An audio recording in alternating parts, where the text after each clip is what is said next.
ज्या टावरला वाचवण्याचा प्रयत्न झाला त्याची शिफारस मंत्र्यांकडून केली गेली होती, त्याची सेवा संपलेली असताना कसं बघताय? काय झाले एकंदरीतच या प्रकरणामध्ये पोलिसांची वागणूक, तिथं दवाखान्यामध्ये रक्त तपासण्यामध्ये केलेला हलगर्जीपणा किंवा तिथं झालेला भ्रष्टाचार, हे एकंदरीत महाराष्ट्रामध्ये जे भ्रष्टाचारी सरकार कार्यरत आहे, आज अधिकाऱ्यांच्या बदल्या ज्या प्रकारे होत आहेत, ज्या प्रकारे पैसे देऊन चुकीचे अधिकारी चुकीच्या ठिकाणी उच्च पदावरून बसत आहेत आणि सगळंच महाराष्ट्राचं राजकारण मुळातच सरकारच भ्रष्टाचारातून निर्माण झालेलं आहे आणि त्यामुळं संबंध राज्यामध्ये प्रत्येक विभागामध्ये प्रचंड मोठा भ्रष्टाचार चाललेला आहे.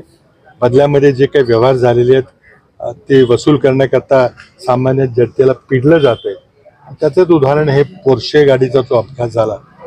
श्रीमंत लोकांना वेगळा कायदा, गरिबांना वेगळा न्याय, हे आपण महाराष्ट्रात बघतोय आणि म्हणूनच हे भ्रष्टाचारी सरकार उलटून पाडण्याकरता या निवडणुकीमध्ये जनतेनं निर्धार केलेला आहे आणि येत्या 4 जूनला जेव्हा लोकसभा निवडणुकीचे निकाल लागतील तेव्हा याच कारणामुळं, याच भ्रष्टाचारामुळं आज देशामध्ये आणि महाराष्ट्रामध्ये सत्तांतर झाले.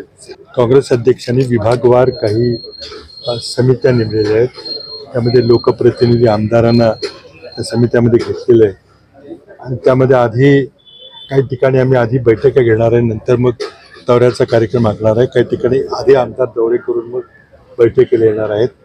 परंतु आचारसंहिता जरी असली तरी दुष्काळ काही थांबत नाही.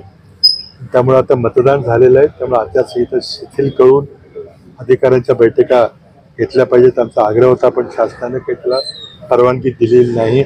मतमोजणीचं कारण सांगितलेलं आहे. त्यामुळे आम्ही शासनाकडून माहिती मागितलेली आहे, अधिकृत माहिती, टँकरची माहिती, पाणी टंचाईची माहिती वगैरे. आणि मी पश्चिम महाराष्ट्राची मीटिंग 2 तारखेला कराडला घेणार आहे. तिथून मग आमदार सुचवतील आणि तिथे जिल्हाध्यक्ष सुचवतील त्याप्रमाणे जिल्ह्यावर आम्ही दौरे करणार आहेत मतमोजणी झाल्याबरोबर. पुण्याचं हिट अँड रन प्रकरण जे आहे त्याचे 10 रोड मंत्रालयापर्यंत हस्तक्षेप झाला अशा पद्धतीने नरेंद्र मोदी यांनी एका मुलाखतीत म्हटलंय. काय झाले, पंतप्रधानांचे जर सगळी वक्तव्य त्यांनी एक तर खूप सभा घेतलेल्या आहेत.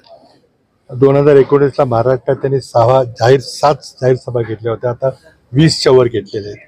म्हणजे त्यांना कळून चुकलेलं आहे की आपण काही पुन्हा निवडून येत नाही.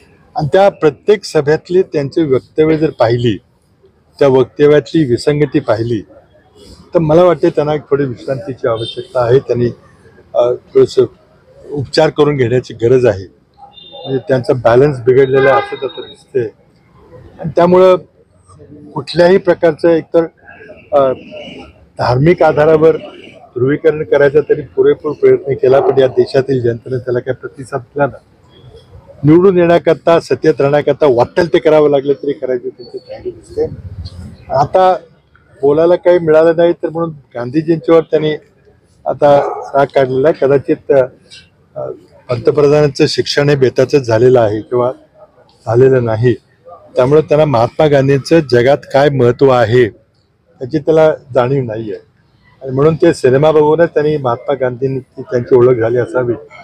आणि ती सिनेमामुळं खूप प्रभावित झाले असल्यामुळं जगच महात्मा गांधींना सिनेमा पाहून ओळखू लागलं, असं हास्यास्पद विधान त्यांनी केलेलं आहे. पण मी जे म्हटलं की त्यांना थोडी विश्रांतीची आवश्यकता आहे, त्याच्या विधानाचं आपण जर विश्लेषण केलं तर अशा प्रकारची व्यक्ती आपल्या देशाचा पंतप्रधान आहे, दुर्दैव आहे म्हणावं लागेल.